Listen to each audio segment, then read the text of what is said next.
Oh, how I thought instability was just a phase, like we talked about in the last episode. But in this life, instability became normal.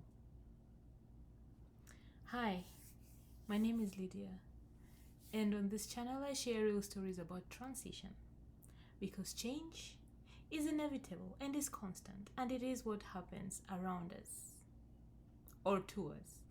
But transition is what happens within us. And sometimes what looks like a normal life on the outside is actually constant transition on the inside. Well, by this point, I had become a mother, and I was still trying to find my footing in a new country. I'd just been here for a little over, actually, not even a little over a year. But there was another layer I hadn't fully understood yet. And life started organizing itself around uncertainty because of military life. Now, I had my first child around September, towards the end of September. And I think 2 or 3 weeks later, I had just started my second master's degree in project management because of a conversation I had realizing that military life is going to be move after move, and so I needed something more portable and flexible. And so still new mother, am now going to be immersed in full-time schooling as well. The other transition I haven't talked about. And just as I'm starting school, my husband also comes and says, we are going to a different station. I didn't say how I gave birth, but I had a C-section. 2 weeks in, you're not properly healed. I'm just starting school. A lot of emotional, a lot of mental capacity needed for that. And so I was also readjusting, full-time mom plus gonna be full-time schooling. So 2 things. And now you added the layer of you want us to move, and my brain was about to explode. So I asked, why do we need to move? Okay, I know you told me, but can you tell them that we just had a baby, and so that will need to wait? And he just smiled and said, tell who? Have you ever smiled and cried at the same time, or laughed and cried at the same time? Because you really don't know which emotion to go with. They're combined. You're feeling both at the same time. So I'm getting angry, sad, mad, everything, and also just like, what do you mean they will not understand? So I'm trying to make it funny, but it's not. A mixture of so much. But the realization that it is not even in my control to know, number one, where we are moving to, where we are moving, how many times, when it will be, any timelines. You don't know how long you'll stay. You don't know how to plan about things. You're starting to build, then you're leaving. I had just established a nice community that had been there for me, and in my brain, I'm like, yes, at least I found people, and I'm going to thrive, if that's what the word I'd choose to use. Man, there was restarting all over and all over and over and over. It wasn't one big disruption. It was many small ones happening over and over again. And I didn't know it then, but it wasn't just adjusting to change. I was living in constant transition. Something I've realized is when your environment keeps shifting, your identity doesn't get time to stabilize. Because you don't know how to describe yourself. You don't know who you are anymore. When I think about those days, I remember thinking in my head, where am I going to belong fully? You really don't fully land anywhere. Like, you're there, but your brain doesn't know how to settle.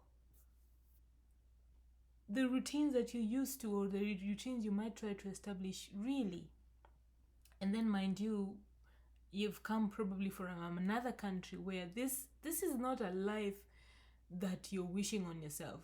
You're wishing for some stability because transition works well with a lot of stability. Unfortunately, that was not what I had.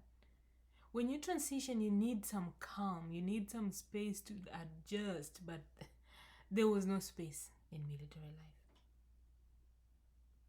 So I stopped even planning long term, and that interfered with me because I do like to see, okay, what's 1 year, 2 year, 3 years going to be like. Everything just suddenly became temporary. Friendships, you don't know whether to even make them. Goals, what do I want to do within this time or not? A career steps, am I even going to look for a job or not? Your routines, everything is temporary. I would start building something already knowing that, well, it might not even last. I'll be friends with you for 8 months, 9 months, I don't know.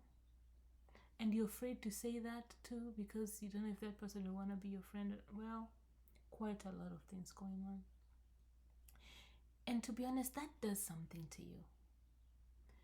You stop attaching, you stop investing fully, you stay really slightly detached, just in case you have to leave again.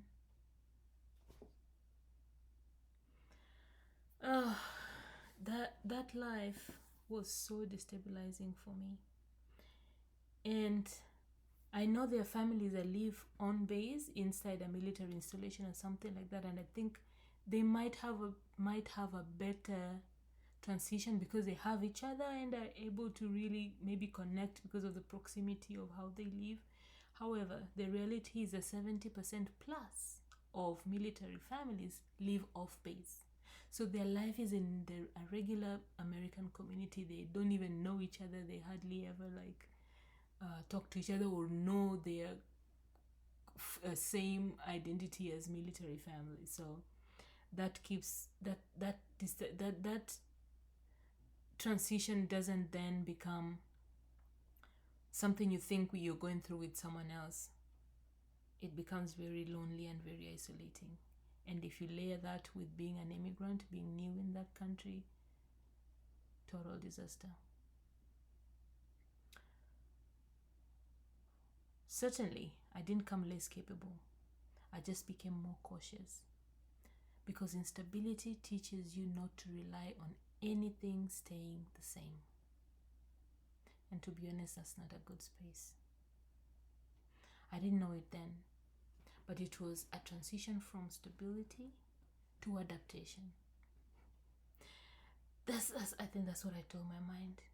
And adaptation over time can feel like disconnection because I'm adapting to a new country, adapting to a new school. My kids are adapting to. Can you imagine how this feels for kids? I don't know about you. Adapting to a new language, adapting to a new environment, adapting to new friends. You are constantly adapting.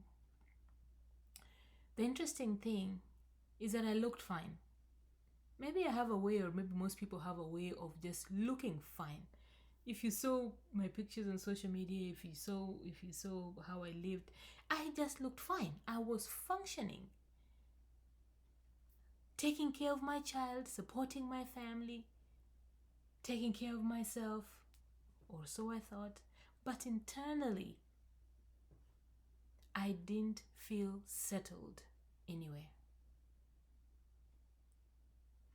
Many military spouses or military families will definitely relate with this.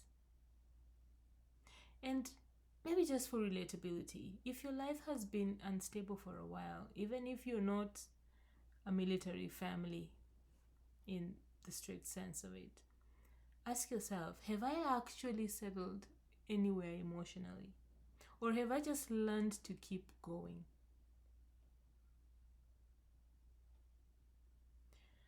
Try this. Maybe find one thing in your life that stays consistent, a routine, a space, a habit, and protect it. That might help to ground you a little bit. Because stability doesn't always come from your environment. Sometimes you have to create it. Those are lessons I've learned later on. And the reason I share these stories, so we can relate and at least go through them with ease. What I also didn't realize at the time was that living like this for so long was starting to affect me in ways I could not see yet. Not dramatically, not together at once, but quietly. Because the next phase of this story is when I realized something was off. I was functioning, but I was not okay. Well, transitions don't always announce themselves, do they? Sometimes they repeat until they change you. So if your life has felt unstable for a while, tell me, what has that done for you? And if this resonates, stay with me, because the next part is where I finally had to face what all of this was actually doing to me internally. And it wasn't pretty, but I had to listen. See you on the next one.